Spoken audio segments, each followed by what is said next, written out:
everyone, welcome back to my channel. So today I thought that I would talk about my trip. I'm finally back home. I came home like 4 days ago and I'm still a little jet lagged, but guess what I got to snack on as I talk about the trip?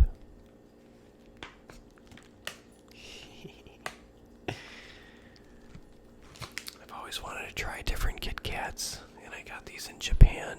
They're really known for their different flavors of KitKats, so I should have got more, but I actually did have another box, or another bag, that had caramel, sea salt caramel, traditional hazelnut, and white chocolate. I've tried all of them except for like the hazelnut, but yeah, they're gone now. So I just have these two flavors left. Looks like cookies and cream and chocolate chip, mint chocolate chip. It looks like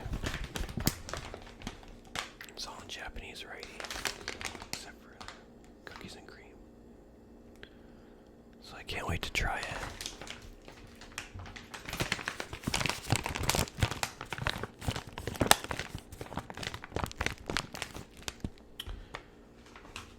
Let's start with this one.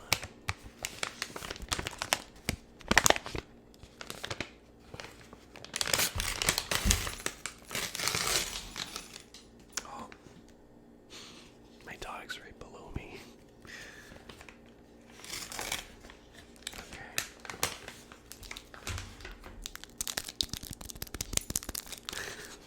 It's okay now.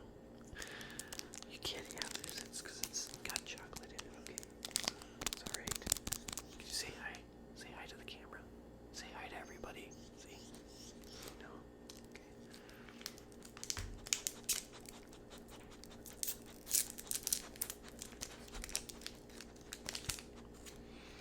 It smells really good. Oh, interesting. It's really soft.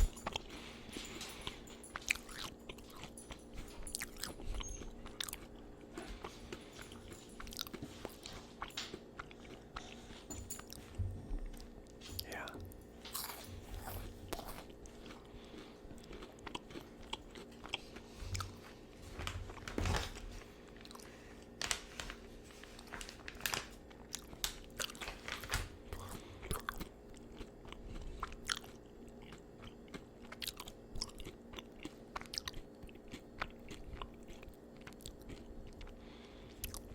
Really good.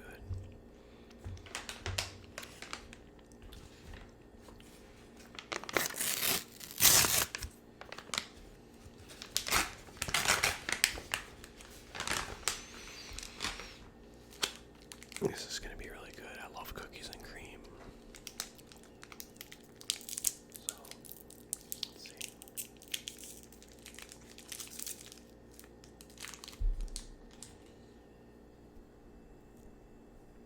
Man.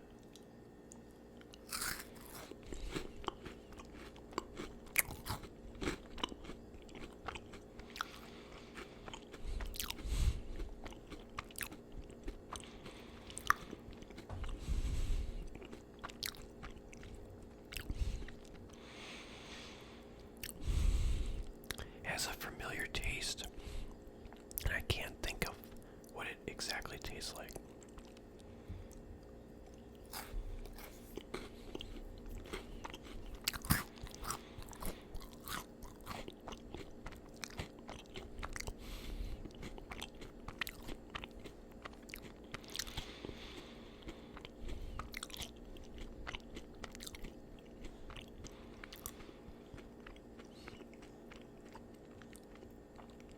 It has a different taste than I thought it would for cookies and cream. It's still good, but honestly, I think the mint chocolate chip is probably a little better, but this is good too. But, yeah. This actually tastes like mint chocolate chip, but the cookies and cream doesn't really taste like cookies and cream. I mean, a little bit, but it's got a different taste. And I can't remember. It's got like a familiar taste, but I can't, that I've tried before for something else. Weird. But okay. So to talk about the trip, overall it was pretty good, but I'm just not a traveler. As you can see, I'm probably look really tired, and I'm still jet lagged. 14-hour difference from the U.S. to Asia, basically. But I'll talk about exactly where we flew and how long we stayed for each place. Because we were on a plane 6 times. We stayed in 6 different places, I think. So let's see if I can remember this. I'll try to recap the trip of what we did. So first thing we did was we flew to Tokyo, and that was about a 12-hour flight. And I think my seat was the only seat in the whole entire plane that did not work. It was a very bad experience flying over there, because every 15 seconds I would have to pull my seat back, and then it slowly would go forward, and then I'd have to pull it back again, slowly go forward. I don't know why I didn't change seats. There was other seats available. I don't know. I bought a neck pillow. The neck pillow did not work at all. I can't sleep on a plane at all. And my friend, he was out like a light, like immediately. He's an expert flyer. He's been to like 34 different countries now after this trip. So, yeah, I would have never went myself. I would have been so lost. But I did experience, it was a heck of an experience though, to say the least. So we flew to Japan first in Tokyo. Can't really remember what time it was when we landed, but we stayed at a really nice hotel for about 4 nights. And then after that, we went to South Korea and spent about 3 nights there in South Korea. And then after the 3 nights there, we went to the Philippines. We took a flight to the Philippines and spent 2 nights in Manila. And then we took a domestic flight to Boracay Island in the Philippines, and we stayed there for 3 nights. Beautiful island, very beautiful. And then after that, we flew back to Manila and spent 1 more night there. And then we flew back to Japan, this time in Osaka, Japan. And spent 1 night there.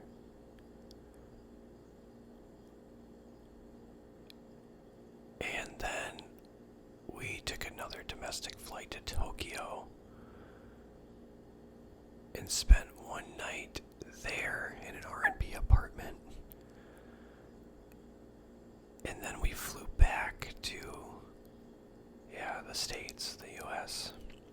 Lots of flying around, a lot of train rides. Some of the train rides were like an hour long. Everybody's just scrunched in Japan, But that's the way to go. It's definitely the cheapest to do, is to take the subway and the train.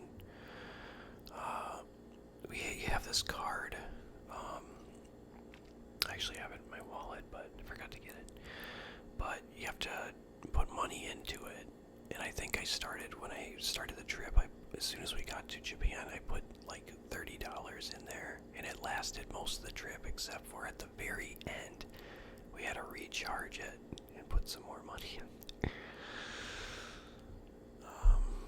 And then we had to figure out how to do it. Then we had help with some guy helped us out that worked there.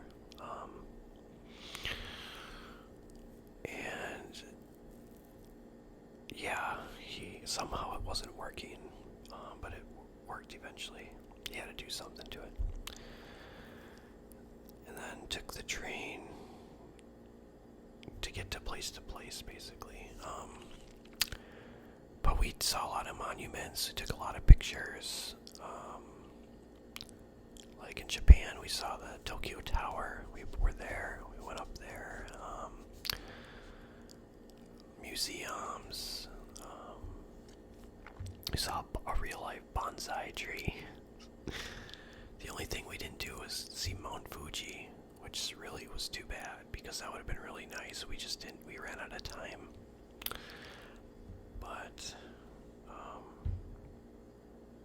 yeah, otherwise, my friend had an app on his phone, so he, whenever he would, like, need an Uber or whatever, a taxi, it would get there in, like, within 3 minutes. It was crazy fast, so it was pretty easy to get around the city.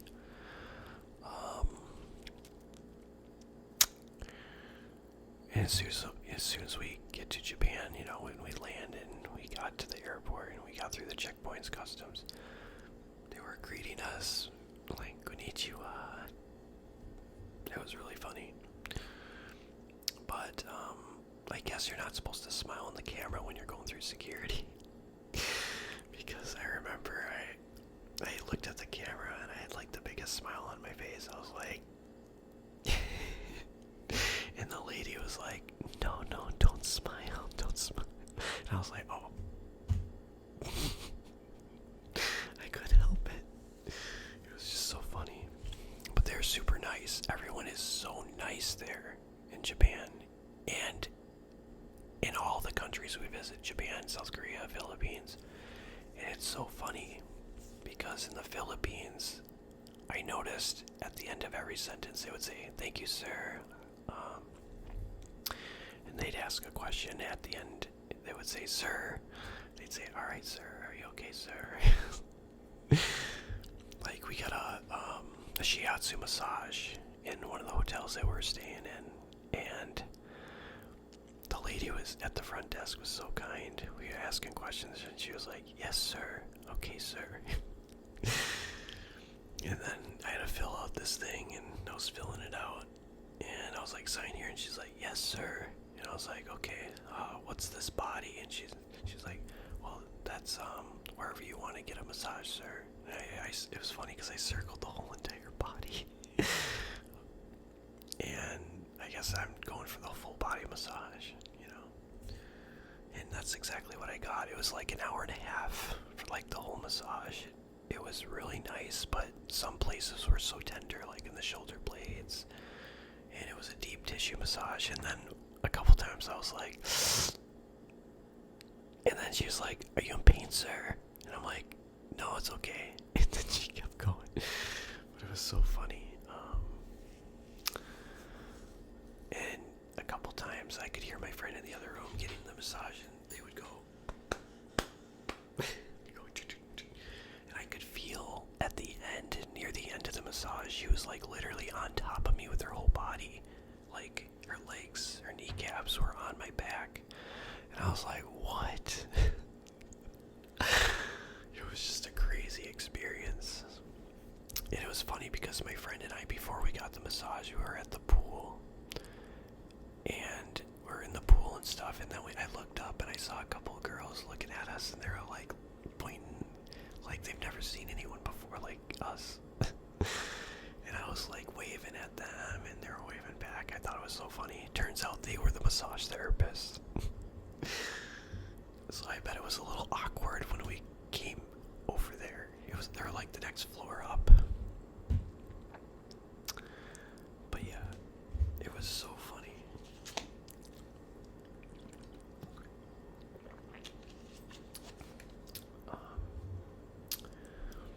But really crazy though, the Philippines, especially at night. If you are white, if you're a white male, excuse me, if you are a white male and you plan on traveling to the Philippines, and you are walking in Manila street, prepared to be grabbed all over by a lot of girls because they see you as someone as being rich because you're white, I guess. I had no idea that I was going to be getting grabbed all over on the streets of Manila. There's so many girls, and they didn't really bother my friend too much because he's Puerto Rican, so he's kind of darker skinned. And my grandpa did warn me about it, when I was going over there, and I didn't think I thought it was just one of those things that was just not going to happen to me, but I was very wrong. And it was a very interesting experience. It was actually the only time where I kind of felt a little unsafe. But other than that, I felt safe, the rest of the trip, in Japan, South Korea, and the Philippines. When we were in another hotel, the second hotel that we stayed in the Philippines felt so safe because I felt like we were at the airport before we even could enter the hotel. We had to drop off all of our things in this box and then go through like a metal detector, and then they would frisk us. I was like, what are we at the airport? And they had like a police officer just guarding the streets around the hotel with an AR-15. I'm like, wow, they're really guarding this area, Thought it was really interesting. And because we only spent one night there, and I remember meeting this one guy from the UK. I was in the elevator. I think I was about to do some laundry, and I said hi, and he's like, hi, and I recognized like he had the accent of like someone from the United Kingdom, and I said, are you from the UK? And he's like, yes. And I said, oh, I can tell from your accent. He gave me the dirtiest look, like I offended him, and I did not mean any disrespect at all. And I just was trying to start a conversation is all. I mean, since we're in the elevator, I was like, first, I said I'm from the US, and I said, it's your first time in the Philippines? And he's like, no, I come here every 6 months or so. I'm retired. And he just looked really, really mad. And I was like, okay. And I said, yeah, the streets of Manila is really nuts at night. And he's like, right away, he's like, yeah, I don't do that. I don't go there. And then he's like, good day. As we were walking out, I'm like, safe travels. It's crazy though. And then I met the really nice guy. He was actually from North Carolina when I was doing my laundry, and we were talking and stuff, and had a nice conversation. We were talking about the Bible and stuff, and yeah, it was a good talk. I guess he met his wife in the Philippines. His wife was like Filipino and stuff, and yeah, it was a good conversation. But yeah, it's interesting the people you meet, across your journey, and I think that was really fun, to see that, to have that. I would say the most fun thing I did was probably snorkeling in Boracay when we were island hopping from island to island, and we stopped in the ocean really deep. I don't know how deep it was, but it was probably like, it's hard to tell obviously, but if I were to guess, probably 100 feet, maybe a little less than that. But I saw a lot of the fishes. I was kind of scared. I thought about Jaws, and I was thinking about a shark just coming at me when I was like, I didn't really have a full-on snorkel, just goggles, and I was going under the water, just looking at the fishes, and I was gonna see how far I could go down, all the way down, but I'm like, no, that's probably not safe to do that. I was too scared to do that, but yeah, that was pretty fun to see. And then I've never been to a club before in my life, so the first club I went to was in Tokyo, and we pretty much went club hopping like every night. We went from one country to the other. South Korea, Philippines. We went to all of these different clubs and stuff, and it's very interesting.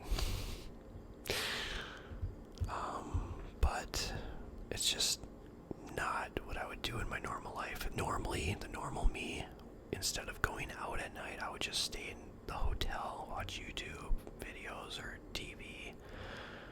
That's what I would do, but I thought, I'm going to do something different. I'm going to get out of my comfort zone, and I'm just going to try to live a little, I guess. But it just wasn't for me. I was open-minded to it. I tried it. Tried a lot of different foods too. Obviously you don't have a choice, but I mean they do have obviously like McDonald's, Burger King, but who wants to do that if you're in another country? It's like you want to try different foods, you know. So yeah, most of the stuff I actually liked, surprisingly. I wouldn't say I'm a picky eater, but some of the stuff was not good. And I couldn't really tell you what they were called, what food, like, I think I remember one dish from Tokyo, Yokosaba. It's like noodles and other stuff, like stuff on the top. It was like moving, and my friend was like, "Is this alive?" And I'm like, "I know, it looks like it's alive. It's moving and stuff." And they were watching us, like the people in the restaurant. And the cook, he was watching us like a hawk to see if we were gonna like the dish. And my friend's like, alright, they're watching us right now. And I'm like looking, and they're just like, and I'm eating, and I'm like, I ate with the chopsticks too, as much as I could. And I'm like, see, I'm doing it. I'm eating the chopsticks. And I was like, good. And they're like, I. I'm like, yes. But yeah, overall, what an experience. But yeah, if there's any tips I can give you guys, just be aware of your surroundings for sure. And just, I mean, my friend did most of the, like, going to places and stuff. Like, I was just basically following him. You know, he's an expert traveler. You know, I'm not. So, but yeah, I was really homesick. Like the last week, especially the last week, I got really homesick, and I just couldn't wait to get home, you know. And even when I first arrived in Japan, the first day, I had a sense of anxiety because I was thinking to myself, man, I'm actually here, and I'm looking at all the signs, it's all in Japanese, and I'm like, wow, it didn't really hit me at first, and I was like 6,000 miles away from home or around there, and just a long way from home. It had hit me finally, and I'm just like, man. And I'm like, well, I gotta just try to enjoy it, and just enjoy the experience, and, you know, don't think about it.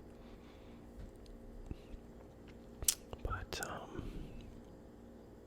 yeah, and if you are gonna be walking the streets and stuff during the daytime, it's very highly recommended you do wear sunscreen.